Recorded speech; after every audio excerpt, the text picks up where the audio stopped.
berkaitan dengan tindak pidana yang berkaitan dengan transaksi elektronik ya, yang dilaporkan oleh CEO Kalteng Putra. Jadi berdasarkan laporan polisi yang diterima oleh Dinsus pada tanggal 25 Januari berkaitan dengan dugaan tindak pidana di bidang informasi dan elektronik.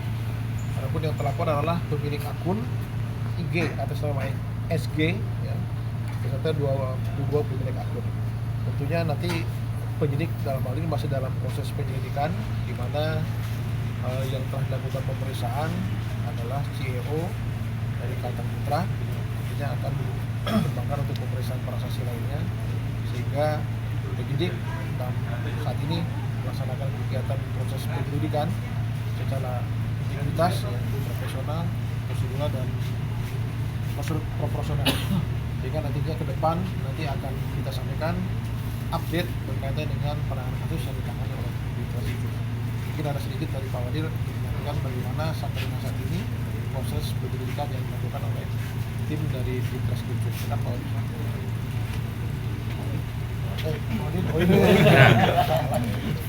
Jadi mohon izin, penanganan yang kita lakukan setelah kita mendapatkan laporan polisi, kita sudah memeriksa pelapor dan kita juga sudah melakukan pemanggilan terhadap beberapa pihak yang kita akan melakukan pemeriksaan sebagai saksi untuk mendukung proses penyelidikan ini. Tadi benar yang disampaikan oleh Bapak Kabid Humas, kita profesional dan proporsional dalam penanganannya, dan nanti kami akan sampaikan perkembangannya kepada rekan-rekan sekalian. Gitu. Pak Wadir, ini kan kasusnya ETE ya, Pak Wadir. Penyebab utamanya apa sih sebenarnya kok terjadinya pelaporan itu sendiri? Ya, itu makanya kita akan lakukan penyelidikan. Ya, ini kan baru satu orang yang kita lakukan pemeriksaan, yaitu pelapor. Nah, dari pelapor nanti kita akan kita sudah lakukan pemanggilan dan akan kita lakukan pemeriksaan terhadap orang-orang yang akan kita panggil. Baru nanti akan tergambarkan. Ya, akan kita gambarkan yang namanya nanti modusnya seperti apa, masuknya nanti undang-undang ITE pasal berapa dan segala macam. Nanti akan tergambarkan. Tapi berapa orang Pak yang akan dipanggil menyebar medsos itu tadi? Pak Kasubdit berapa orang? Masih dipanggil? Sementara 23 orang. 23 orang. Oh, 23 orang itu akan dipanggil ya? Ya, kita lakukan pemanggilan. Nanti dijadwalkan kapan? Mulai hari Rabu. Hari Rabu. Oleh hari Rabu Pak ya? Pak, Itu sekedar mulai pemain bola semua. Pemain bola semua ya, pemain aktif semua. Ya, nah, termasuk saksi-saksi yang lain. Jika di undang-undang ITE itu visi mereka mengunggah itu benar kasus itu tidak pembayaran, itu gimana nanti? Ya, nanti kita lihat. Makanya kita masih dalam proses penyelidikan. Nanti setelah selesai penyelidikannya baru akan kita sampaikan. Oke. Pak, segera penegasan saja Pak, yang melapor ini manajer atau CEO ya Pak? Manajemen Yang atau melaporkan Manajemen. manajemennya. Manajemen Berarti ya. Ada mungkin mediasi kali Pak? Perdamaian antar mereka. Ya, yang terpenting adalah penyelidikan kita jalankan. Silakan Pak, ada tanyakan lagi? sedikit Pak, untuk pasal undang-undang ITE ini Pak, berapa Pak ancaman hukumannya Pak kalau undang-undang Memang ITE? benar itu Kalau terbukti Ya, melanggar undang-undang ITE. undang-undang ITE ya.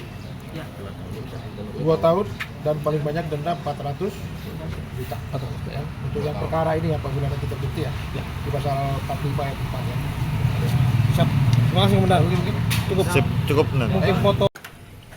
Kita sebagai manajemen Kalteng Putra merasa ini dirugikan, dan ini adalah salah satu tahun politik.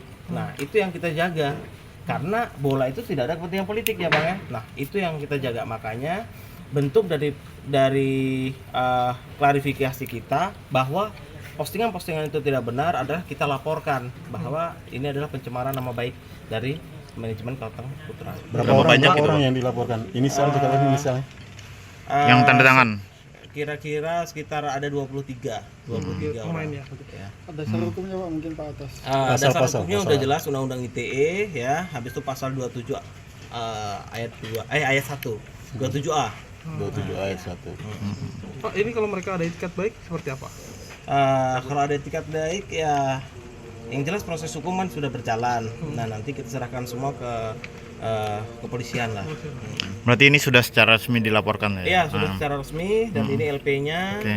Dan ini lanjut Bang Sigit lanjut pemeriksaan PA. Oke. Pelaporannya pencemaran nama baik dan undang-undang IT berarti ya? Enggak, pelaporannya undang-undang ITE. Undang-undang Iya, ITE, pasal ah. undang-undang ITE pasal 27. Karena postingan itu mengakibatkan pencemaran nama baik juga dan Iya, ada karena Tidak postingan sesuai. itu merugikan kita. Karena statement itu liar, akhirnya kan orang membuli. Ini postingan di mana nih? Ini di Instagram. harusnya pemain bijak juga ya, Pak. Ya, seharusnya kan itu kan ada beberapa tahap untuk menyelesaikan secara mediasi, ya kan, secara kalau pokoknya ada beberapa tahap sesuai perjanjian kerjasama antara pemain dengan manajemen Kartun Putra. Jadi mediasi dulu. Oh, sampai sekarang masih cetan kok sama Bang Sigit kok. Apa susahnya sih ngomong baik-baik kan kayak gitu. Oke, dengan laporan ini berarti ancamannya berapa lama? Ya kalau kita lihat ancaman itu kan yang jelas denda 750 juta, pidana 4 tahun. Pak, tadi kan klaim 15 hari Pak ya. Apakah ada bukti cukup Pak terkait adanya klaim 2 bulan itu Pak yang terselip gaji? atau Iya kalau seperti dari mereka sih saya nggak tahu buktinya apa, makanya mereka tanpa bukti. Kalau kita punya bukti ya, punya bukti bahwa kita sudah membayarkan gaji mereka dan sudah kita serahkan. Pak, tadi Pak yang katanya 23 orang itu dari berapa pemain Pak? 23 orang dari pemain Kartun Putra. Gitu. Dari Pak, Bang Sigit gimana? Yang ngepost. Bukti yang dilampirkan Untuk Kartun Putra gimana Bang Sigit? Kan hari ini kan ada pertandingan gimana? Ya kita serahkan ke lawyer, kita tempuh pelajaran hukum aja. Pak, buktinya apa yang dilampirkan, Pak? Bukti yang dilampirkan. Buktinya ada caption mereka, foto-foto postingan mereka di sana dan ada yang komen-komen di situ. Ada membuka peluang jalur damai atau musyawarah ke pemain? Itu nanti karena yang jelas hari ini kita melaporkan dulu itu tindak pidana pelanggaran undang-undang ITE, nanti selanjutnya baru kita pikirkan. Oke.